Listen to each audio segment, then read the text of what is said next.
แต่ว่าสิอยากให้สองคนเขาเจ้าอยู่นำกันแต่ว่ามันเป็นไปบ่ได้เนาะมันเป็นไปบ่ได้แต่แล้วสิมีเรื่องมีราวเกิดขึ้นในอนาคตเฮาบ่จักเนาะบ่จักเราบ่ได้เนาะพากันไปได้ว่าไปตีกับเราอย่างนี้บางทีว่าว่าฉันเจ้ายังบ่มีบ่ไปก็บ่มีคือกันเว้าในเรื่องที่มันสมมุติเนาะสมมุติซื่อๆพี่น้องเอ้ยเพราะว่าเฮาบ่ได้เครียดบ่สร้างเด้เนาะบางทีไป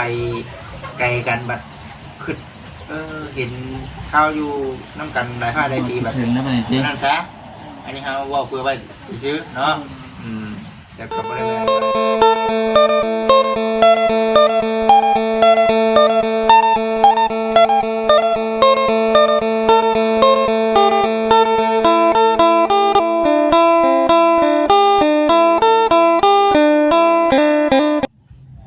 วันนี้พี่น้อยเนาะตัดภาพมาบัดนี้อยู่ที่หน้าบ้านนาเฮือนน้องไล่พี่น้อยสิว่านาเฮือนน้องแต่เพิ่นก็บ่อยู่แล้วว่าฉันเห็นคลิปคร่าวๆได้พี่น้องเมื่อเช้านี่เห็นคลิปหลายคนอยู่ที่ว่าเอาคลิปลงไปว่าน้องแต่แล้วก็น้องไล่ได้แยกทางกันแล้วล่ะพี่น้องเอ้ยเพิ่นก็ได้เอาเป็นมีแต่ว่าอย่าเพิ่นพี่น้อยเนาะในเมื่อเพิ่นตัดสินใจในนั้นแล้วก็ปล่อยเพิ่นไปเฮาก็มีแต่ว่าเขามาถามไทยพ่อให้ฮู้เรื่องราวเป็นไปเป็นมาในใดนะพี่น้องปะตอนนี้ก็ฝนตกเลยพี่น้องเอาทักทายสบายดีเด้อพี่น้องเด้อเนาะทักทายสบายดีพ่อแม่พี่น้องขี่กันเบิดสุขคนนั่นแหละพี่น้องพวกเจอกันคือเก่ามื้อนี้ก็ได้ฝนกำลังลงเม็ดว่าซั่นคุณ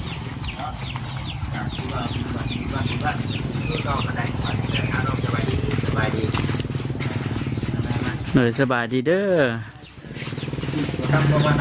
เอาเรื่องนี้ก็ได้ดอกโอ้ยนี่ได้เสียใจบ่เสียใจอยู่เนาะจบแล้วพักแม่แล้วเนาะตัดขาดกันข้างในเมื่อเช้านี้มีขามาเนี่ยเนาะ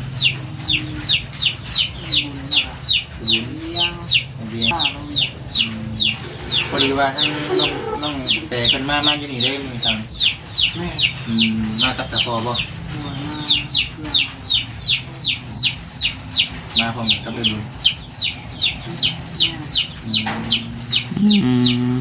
ดูกันพักแม่แล้ว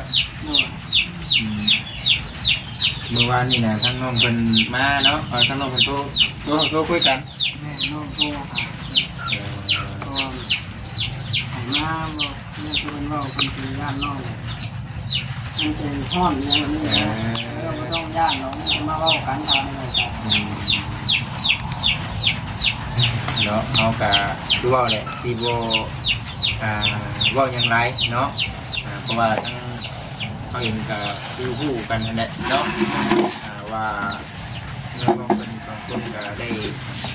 จบเวลาแล้วก็จะเป็นคลิปสุดท้ายที่ว่าเขาเว้าถึงระหว่างน้องสองคนเนาะว่าคันซีเว้ามาเงาะกับคันยืนเงาะกับคันอยู่ไปจนน้องบัวนั่นนะบัดนี้มันจบแล้วเนาะแม่นี่แหละเนาะนี่เดี๋ยวว่าสิเฮ็ดจังได๋ต่อบัดนี้เอา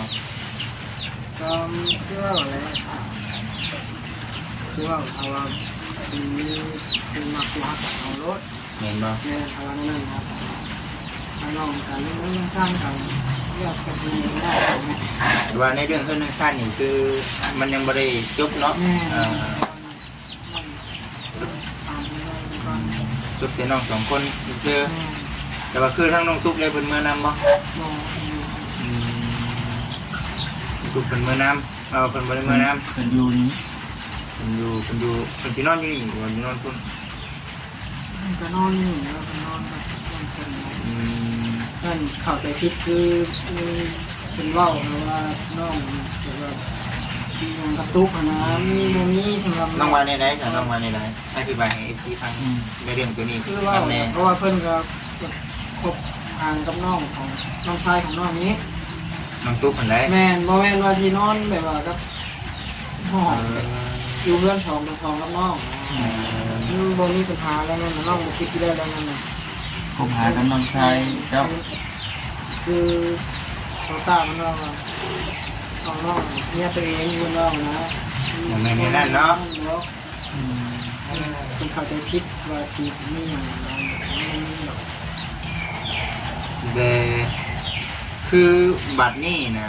ทั้งพ่อกับแม่น้องก็เพิ่นก็ยอมบ่ยอมให้เจ้าสองคนคบกัน คุณ กับน้องอัน น้ นี้ องทุกข์นะ มันถาม น้ อะ อง ไร ชาย ถามอะไรบ่ แม่เรื่องอายุถามอะไร ทั้งโบจอยได้แทนโบจอย พอจอยมันก็ว่ากันแล้ว พูดเลย แม่กับพอกันแล้วกันพูดเลยกับพองเตะกับพองน้องก็ได้ว่ากันแล้วเรื่องนี้นะถามว่ามันง่ายยังคือเป็นสิพอที่ยังว่ากับพอร้อยแล้วพอจอยนะ ยังน้อยอยู่ เราเป็นมันเชื่อฟ้าเขาหามอะไรเนี่ยเป็นอย่างมาใส่โฉอะไรบอกมันเป็นแนว น้องยังก็ผู้ชายก็ ใส่ น้องชายเนาะ ไอ้หนักที่เห็น แม่เคยสัมภาษณ์เพิ่นอยู่ โมเมนต์ที่เราพูดน้อยแล้วเนาะ คื โม อ เมนต์เฉยเนาะ บ่ได้กับคนในยังออกคนนอกอยากเข้าเนาะแต่ว่านี่มันเป็นเรื่องที่แบบแปลกที่สุดเนาะแปลกที่สุดและก็บ้านเฮาบ่ค่อยได้พ่อแบบนี้เนาะเพราะว่าหนึ่งคือคือว่าเนี่ยเฮามันมีปัญหากับทางอันนี้แล้วเนาะต่อไปก็มันก็คือเก่าหั่นนะเนาะมันได้เห็นหน้าเห็นตากันคือเก่าแม่นอยู่ก็มันก็ทำใจก็อีกแบบนึงได้เนาะ กับเตก็ว่ากันว่าลองเสียสร้างกันนะนี่แปลว่าอยากมาให้น้ำนองนึงก็มาได้โทรผู้ชายน้ำนองก็โทรได้มันก็เลยว่าคือเสียสร้างกันนะถ้าไม่ไปมันบ่รอดเนี่ยเป็นยังไงคือบ่รอดคือว่าอย่างนั้นโมเมนต์ว่าโอ้เจ้าจะมาจะเชื่อได้หรือนี่เราคือว่าเบอร์ยังไงก็โทรหากันได้นะ คือเก่า โหลดคือเรามีเฟซมีอย่างกันมีเบอร์โทรมีเบอร์โทรได้เลย มาเยี่ยมมายามกันที่ ได้ เรา เล่ากับคนร้อยได้แล้ว เกียรติบริสร้างกัน แล้วก็สมมติเห็นแต่ไปกับผู้อื่นอย่างน้องที่หายว่าอยากให้อย่างเงี้ยก็บ่ รัดทางบ่รัดอย่างนี้เนาะ ถ้าว่าคือน้องกันน้องมีมันพักใหม่ไปต้องกันเนาะแต่เห็นก็พ่อให้ว่างแค่ที่นะเล่ากันนั่นน้องคือกันถามว่า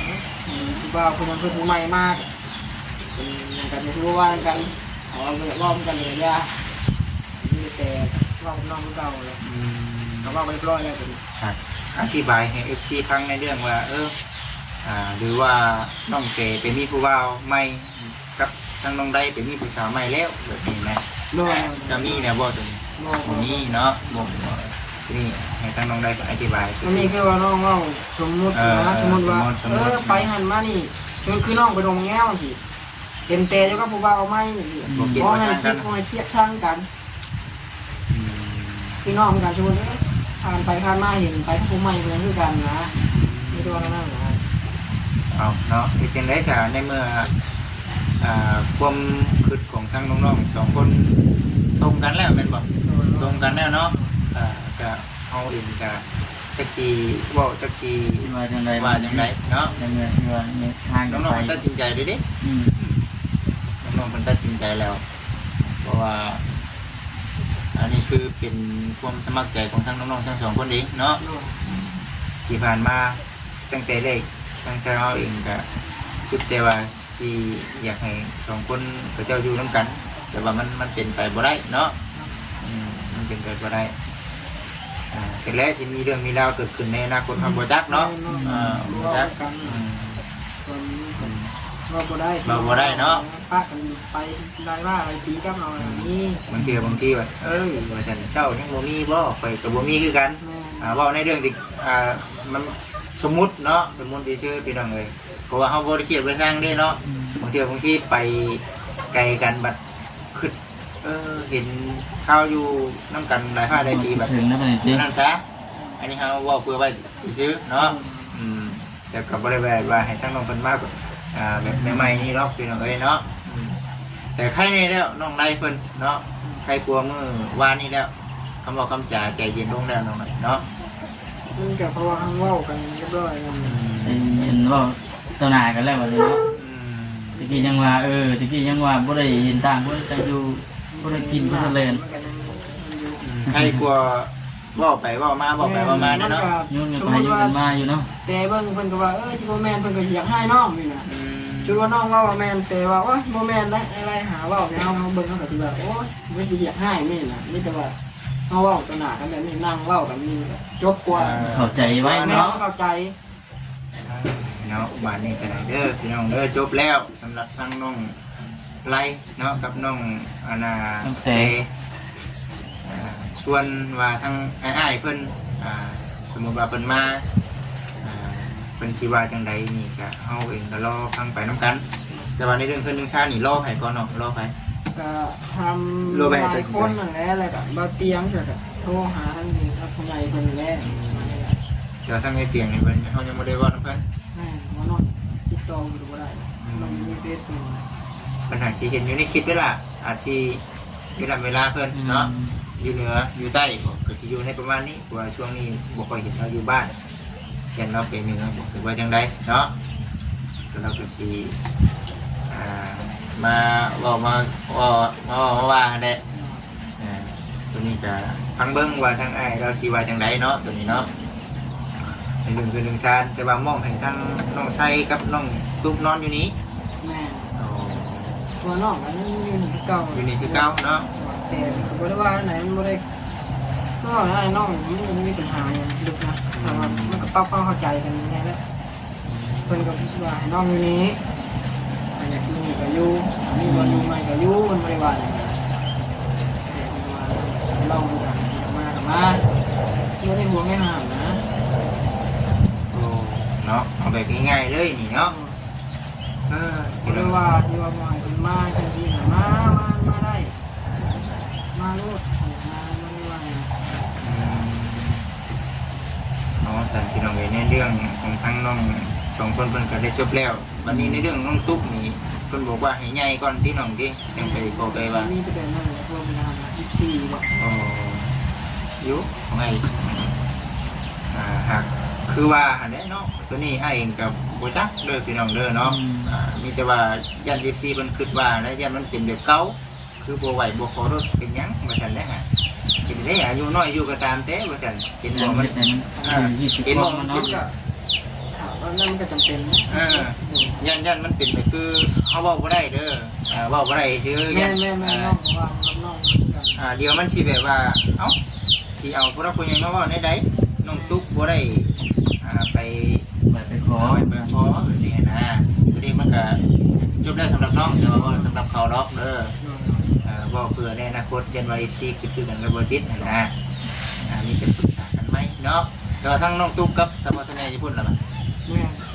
เดี๋ยวสิประเด็นน้ำเล่าเนาะสิประเด็นน้ำเล่าแต่ว่าในเรื่องเมื่อนี้บริจิตเองก็คือว่าเนี่ยเนาะไปพุ่นพี่น้องเนาะบ้านน้องเถือทองนั่นก็เคลียร์ใจกันคือกันน้องเอ้ยเนาะเป็นแบบเดียวกันผัวเมียคือกันนั่นก็ได้ 3รายการเลยจากที่มาเลยเนาะก็สิได้มันเกิดขึ้นแล้วนะ เกิดขึ้นเลยดิมันบ่อยากให้เกิดเนาะบ่อยากให้เกิดมันเป็นหรือว่ายังมีความขึ้นอย่างต่อบาทนี่จิตใจตัวนี้เป็นยังไงรู้สึกโล่งๆ สงบเสงี่ยมนะ แบบจึงวิ่งจังว่างบอกมันก็ว่าดีขึ้นอยู่เนาะใครกลัวเพราะว่าทั้งน้องสองคนก็ยังว่าอยู่เลยว่าถ้าหากว่าดึงใช้กันมันผืดผู้นั้นก็ผืดผู้นี้ก็ผืดเนาะว่ามีแต่ว่าทางนั่นก็ปล่อยกับหาลูกหาผัวคือน้องเนาะอยากหาลูกหาเมียก็ไม่แต่ว่าเวลามันก่อนนะถ้าว่ามีแบบนั้นนะถ้ามีบ้านนั่นเนี่ยบุตรคือเก่าได้บ้านต้องขอดูได้บ้านนี่ได้เด้อมันเป็นแนวใหม่ได้บ้านนี่เนาะอันนี้ก็เขาเองว่ากันสองคนเนาะน้องเต๋เพิ่นบ่จักว่าเพิ่นสิขึ้นได้เนาะเพราะบ่สร้างนึงที่เพิ่นไปมีคนใหม่ก็เบิดโอกาสเนาะแต่ว่าเฮาก็บ่ได้เสียใจแม่ก็บ่เสียใจนะเลยตัดสินใจไปเลยเนาะแม่เฮาก็ล้มเรียบร้อยแล้วสิไปมันกันมันบ่รอดอีกเนาะบัดนี้ก็สิเฮ็ดเวียกของตัวเองบัดนี้ ปกติจะเฮ็ดเวียกหยังก็เดียวนี่ หวานปุ๋ย บ้านปุ๋ย ใส่ปุ๋ยอ้อย ใส่ปุ๋ยอ้อยบ่แถวๆแบบนี้แหละแม่นบ่ โดยเอากันใส่ผงเอาละครับใส่พายเข้าไปหวาน เพิ่นให้น้องวันเท่าไหร่ก็ เมา เมา สักไล่เรียน เด้อพี่น้องเด้อบัดนี้เนาะทั้งน้องเพิ่นเนาะว่าขออนุญาตนํจากคนที่เคยมีภาระเนาะอันนี้เขาบอกแบบตรงๆเลยพี่น้องเนาะบัดนี้สิบ่มีภาระเนาะสิบ่มีภาระสิหาเงินหาคำมาใส่ตัวเองบัดนี้บัดที่นี่เด้อน้องเด้อเนาะถ้าหากว่าน้องได้เงินได้คำมาแล้วนี่คุณน้องยังอายุยังหนุ่มน้อยเนาะเงินคำกำเกี่ยวมาเนี่ยน้องพยายามเอาอุดหอมเก็บให้มันอยู่เพราะว่าในอนาคตต่อไปนะน้องต้อ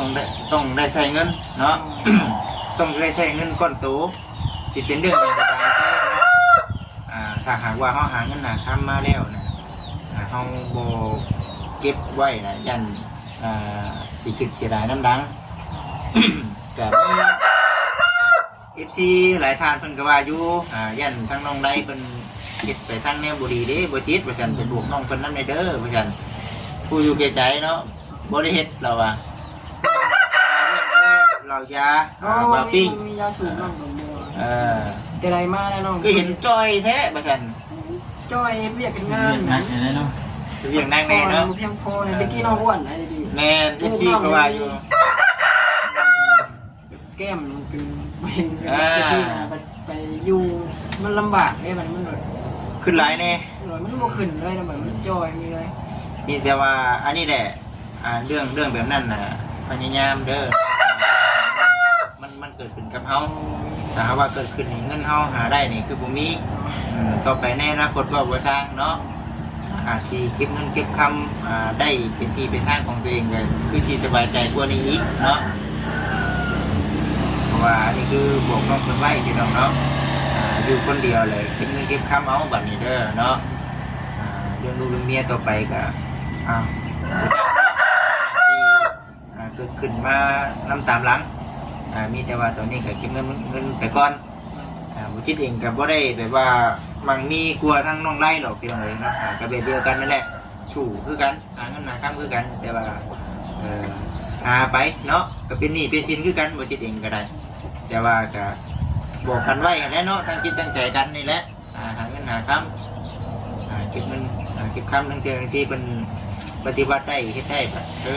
มีพวกบุจิตอีกเนาะเดี๋ยวนี้มีพวกบุจิตอีกกับบุจิฮู้ทั้งเทียงที่ก็ได้เนาะแต่ว่าเขาก็ว่าเผื่อไว้เนาะว่าเผื่อไว้กับเพื่อนตอนนั้นในเรื่องที่ว่าไอ้มาวันนี้ก็ได้ในเมื่อมันจบไปแล้วเนาะมันจบไปแล้วก็สิโบพื้นในบ้านนี่ได้ชุดก้อนนี่ยังแบบป้องๆเสียกันอยู่ได้พี่น้องเอ้ยเนาะชุดก้อนนี่ป้องๆเสียกันอยู่ให้เวน่าเขาหากันแต่ว่าปัจจุบันนี้เฮามากับมันอยู่ในแบบว่าตามสถานการณ์มันเนาะพระเจ้ายอมตัดสินใจแยกทางกันเองเลยก็โบว่าอย่างไรได้มีแต่แบบว่าชุดเดียวแต่ทั้งน้องทั้งสองเงินหาคำได้บัดนี้ต่างคนต่างเงินหาคำเนี่ยไหนสิมีเสียงสิรวยกับเก็บเอาเนาะเก็บเอาปัจจุบันนี้ก็คือเคยว่าเนาะถ้าหากว่าหาเงินอยู่บ้านเขาบ่ได้ก็ไปไทยแต่ว่าซุมื้อนี้เอาน้ำบ้านเขาก่อนเอาน้ำบ้านเขาก่อนยังพอมีแนวเฮ็ดอยู่คือยามนี้ส่วนมากมันจะเป็นใส่ยาใส่ปุ๋ยแต่ยามแรงตัดอ้อยปลูกอ้อยยามเดือน11 12ปลูกอ้อยงานนี่มีขาดมืออยู่บ่งานนะไอ้ท่านมีมือขาดอยู่จูนว่าเมื่อนี้มันบ่ยังมีงานให้ไปเด้อปุ๋ยเบิดอย่างสิก็หรือว่ายาเบิกยาบ่ได้นี่ก็มันได้ยุดเรื่องฝนตกเคยขาดถึงที่สุดเคยขาดจักมือน้อง